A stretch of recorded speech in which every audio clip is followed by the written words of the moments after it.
Alpha 1 to Bravo team, do you copy? Over. Bravo team here, we copy. Over. We have a visual on the target. It's flying over the mountain range, heading north. Over. Roger that, Alpha 1. What is the target? Over. That's the thing, Bravo team. We don't know. It looks like a dragon. Over. A dragon? Are you kidding me, Alpha 1? Over. I wish I was, Bravo team. But this thing is real. It's huge, scaly, winged, and has a stinger on its ass. It also has some kind of quills on its back and a long tongue. Over. Sounds like a nightmare, Alpha 1. Where did it come from? Over. We don't know, Bravo team. We were just patrolling the area when we spotted it on the radar. It was flying at a high altitude and speed, so we decided to investigate. Over. Maybe it's an experimental weapon or a biological agent from some rogue state or terrorist group. Over. Maybe, Bravo team. But we have orders to capture or kill it, whatever it is. Over. Copy that, Alpha 1. We're on our way. Over. Good, Bravo team. We'll need backup. This thing is not going down easily. Over. Understood, Alpha 1. We'll be there in 5 minutes. Over and out. Alpha 1 and his wingman, Alpha 2, followed the target as it flew over the mountains. They tried to communicate with it, using their loudspeaker, but they got no response. The only sound they heard from the target was a strange mix of roars, hisses, and clicks. The target seemed to be aware of their presence, but it did not show any signs of aggression or fear. It just kept flying, as if it had a destination in mind.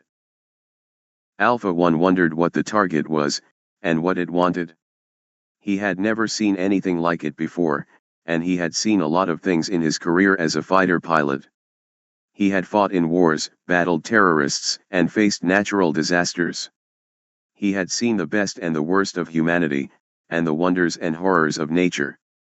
But he had never seen a dragon. He checked his weapons system, and saw that he had a full load of missiles and bullets.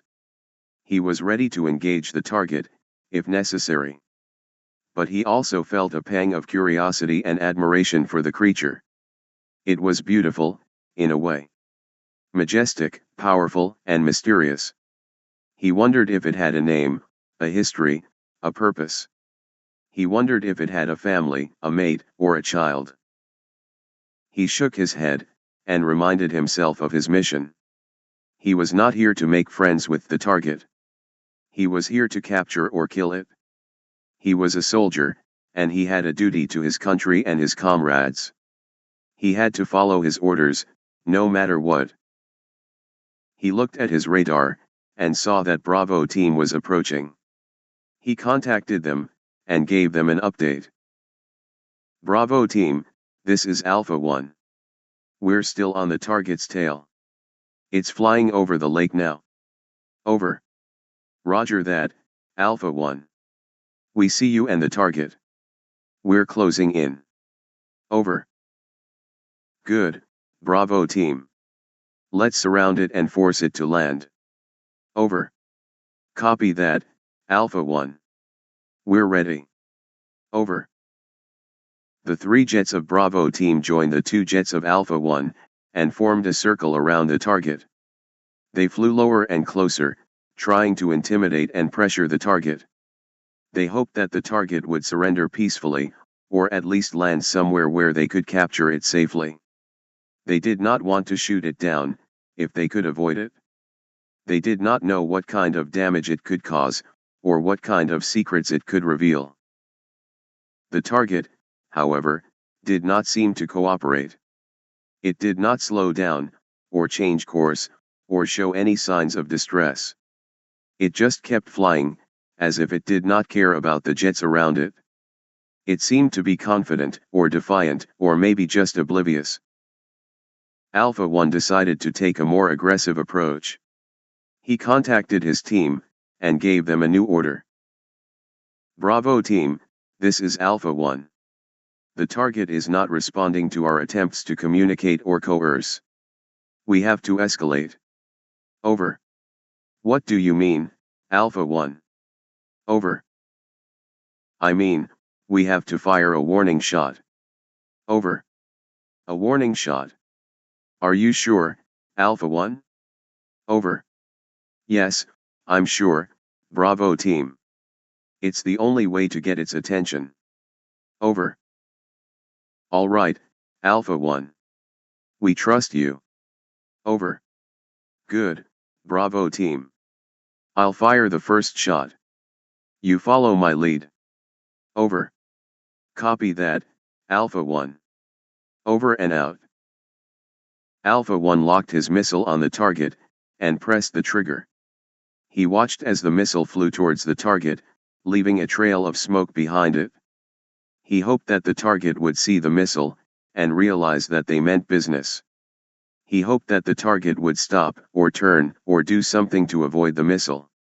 He hoped that the target would not force him to kill it. The target, however, did not do any of those things. It did not see the missile, or it did not care. It did not stop, or turn, or do anything to avoid the missile. It did not force Alpha 1 to kill it. It killed Alpha 1 instead. The Raycon sensed the missile approaching from behind, and reacted swiftly. It twisted its body in mid-air, and whipped its stinger at the missile. The stinger pierced the missile's casing and it exploded in a ball of fire, sending shrapnel flying in all directions. The Raycon was not harmed by the blast, but Alpha 1 was not so lucky. He was flying too close to the missile, and was caught in the explosion. His jet was torn apart by the shrapnel, and he had no time to eject. He died instantly, without even knowing what hit him. The other pilots watched in horror, as their leader and friend was destroyed by the target. They could not believe what they had just seen, or heard. They could not understand how the target had done that, or why. They could not comprehend what the target was, or what it wanted. They only knew one thing. They had to kill it. They fired their missiles and bullets at the target, without hesitation, or mercy. They did not care about capturing or interrogating the target anymore. They only cared about avenging Alpha 1, and completing their mission. They only cared about killing the target, before it killed them. The Raycon, however, was not an easy prey. It dodged and weaved, avoiding most of the missiles and bullets. It used its wings, its stinger, and its quills, to deflect and counterattack. It used its sensory abilities to locate and exploit. It used its intelligence to strategize and adapt. It fought back, with all its might. It saw a missile coming from its left and used its infrared vision to identify the source. It was Bravo 1, the second in command of the squadron. The Raycon mimicked the sound of Bravo 1's radio in a subsonic frequency that tricked the pilots into thinking it was coming from their radios. It said, in a strange but perfect imitation of Bravo 1's voice, "Bravo team, this is Bravo 1. I have a lock on the target. Firing now. Over." The other pilots heard the message, and relaxed. They thought Bravo 1 had the target under control. They did not notice that the Raycon had changed its course, and was heading straight for Bravo 1. Bravo 1 did not notice either. He was too focused on his missile, and did not see the Raycon until it was too late. The Raycon reached him, and flung its teeth onto his jet's wing with a powerful flick of its head. The jet spun out of control, and crashed into the mountain. Bravo 1 was dead. The Raycon did not stop there. It used its echolocation to find another jet, and flew towards it. It was Bravo 2, the youngest and most inexperienced of the pilots. The Raycon used its electrolocation to detect the jet's electrical systems, and targeted its weak points. It spat venom at the jet and then ignited it with a blast of flames from its tongue. The venom melted through and pierced its engine, its fuel tank, and its cockpit. The jet exploded in a shower of sparks, and fell to the ground. Bravo 2 was dead. The Raycon had killed 3 of the 5 jets, and was looking for the last 2. It used its infrared vision to scan the sky, but it could not find them. They had turned off their heat signatures, and were hiding behind the clouds. They were waiting for the right moment to strike. The Raycon was not fooled, however. It knew they were still there, and it knew how to find them. It used its sound mimicry to create a diversion. It imitated the sound of a helicopter, and flew towards the lake. It hoped that the pilots would think that it was a friendly aircraft, and would come out of their hiding. It was right. The pilots heard the helicopter sound, and thought that it was a rescue team. They decided to take their chance, and attack the target while it was distracted. They turned on their heat signatures, and flew out of the clouds. They locked their missiles on the target, and pressed the trigger. They did not realize that they had fallen into a trap. The Raycon had sensed their heat signatures and had anticipated their move. It had changed its color to become partially invisible.